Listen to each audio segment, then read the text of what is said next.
जीवात्मा को मन के बिना इंद्रियों से सुख दुख नहीं मिल सकता।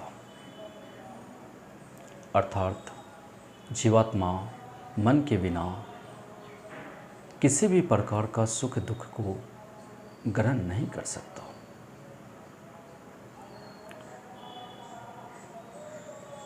तो ऐसा कहा जाता है कि जितने भी अच्छे और बुरे विचार हैं वह मन में उत्पन्न होते हैं।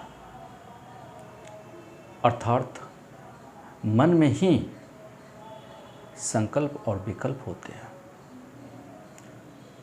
तो अनेक प्रकार के संकल्प और विकल्प, अच्छे और बुरे विचार जो मन में उत्पन्न होते हैं, इनसे स्वयं की स्थिति में कोई अंतर नहीं आता। इससे स्वयं की स्थिति में कोई परिवर्तन नहीं आता, क्योंकि स्वयं चैतन्य तत्व है। जो चेतन तत्व है, जो आत्मा है, जिसने इस शरीर को धारण किया है, उनमें किसी भी प्रकार का अंतर या परिवर्तन नहीं आता, कोई फर्क नहीं पड़ता, क्योंकि यह चेतन तत्व है, यह आत्मा जड़ शरीर, मन, इंद्रियां, बुद्धि, इनसे अत्यंत परे है, इनसे अत्यंत ऊपर है। और स्वयं जो इस शरीर में है आत्मा के रूप में, वही इस शरीर को आश्रय देने वाले हैं और इस शरीर का प्रकाशक भी है। इतना ही नहीं, इस शरीर को दिव्य ऊर्जा प्रदान करती है और करती ही रहती है। जो सांसें चल रही है वह इस चेतन तत्व की ही देन है, उनकी शक्ति है। तो गीता के अनुसार मन में अनेक प्रकार के जो संकल्प और विकल्प है और जो भी अच्छे और बुरे विचार उत्पन्न होते हैं, वह मन में ही होते हैं और मन ही उसको ग्रहण करता है। इससे स्वयं में किसी भी प्रकार की अंतर और परिवर्तन नहीं होती है। स्वयं की स्थिति में कोई परिवर्तन नहीं होता, कोई अंतर नहीं होता। अगर आप शाकाहारी हैं या आप मांसाहारी हैं, तो मन ही इंद्रियों के द्वारा इन विषयों को ग्रहण करता है,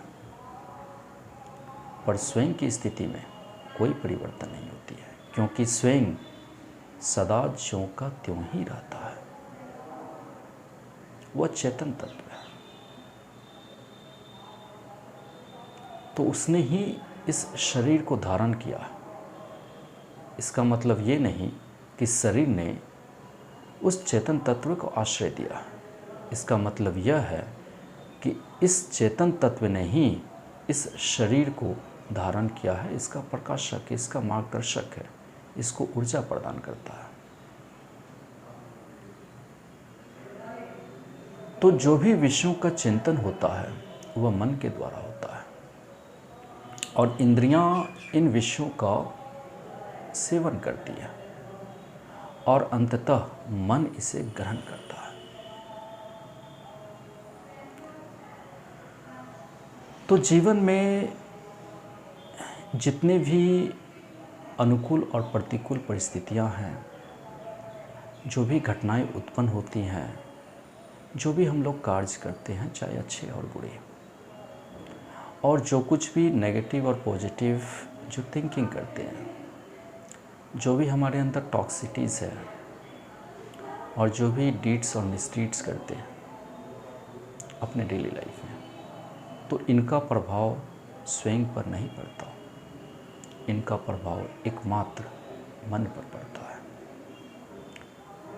क्योंकि मन का कनेक्शन इंद्रियों से है और इंद्रियां ही विषयों को ग्रहण करने में सक्षम है। तो इंद्रियां सारे विषयों को ग्रहण करती हैं और मन इसे भोगता है, मतलब मन फाइनली इसे ग्रहण करता है। तो जो भी पॉजिटिव और नेगेटिव थिंकिंग है उसका असर मन पर पड़ता है, स्वयं पर नहीं।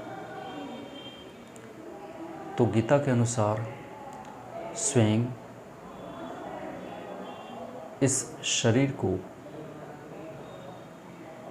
आश्रय देने वाले हैं, स्वयं इस शरीर को ऊर्जा देने वाले हैं और इनका मार्गदर्शक और प्रकाशक है।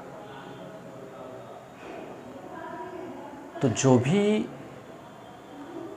परिवर्तन आती हैं, जो भी अंतर दिखता है वह मन में दिखेगा,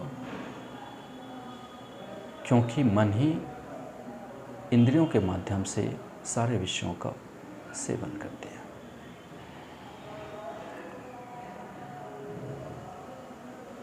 तो जीवात्मा के जीवन में जितने भी उथल पुथल आते हैं, जो भी सुख दुख आते हैं, उनको ग्रहण करने वाला एकमात्र मन ही है, जिसमें इंद्रियां अपने रोल को अदा करता है और मन फाइनली इन सारे विषयों के प्रभाव को, उनके सुख दुख के जो प्रभाव हैं उनको समझता है, उनका एनालिसिस करता है। तो जीवन में मन में उत्पन्न होने वाली जितने भी राग द्वेष हैं, अनुकूल और प्रतिकूल परिस्थितियां हैं, सुख दुख हैं, जो भी उथल और पुथल जीवन में हो रहे हैं, उनका प्रभाव मन पर पड़ रहा है। मन में ही क्षोभ उत्पन्न होते हैं, मन में ही संकल्प और विकल्प होते हैं, मन में ही अच्छे और बुरे विचार आते हैं। इससे स्वयं पर कभी भी किसी भी प्रकार का अंतर नहीं पड़ता, इससे स्वयं की स्थिति में कोई परिवर्तन नहीं होता है। तो इस तरह से हम कह सकते हैं कि जीवात्मा मन के बिना इंद्रियों से सुख और दुख को ग्रहण नहीं कर सकता है।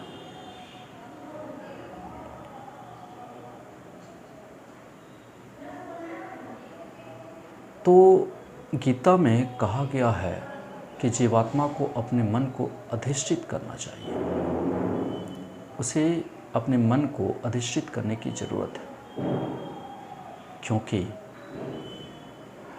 मन का आश्रय लेने के बाद ही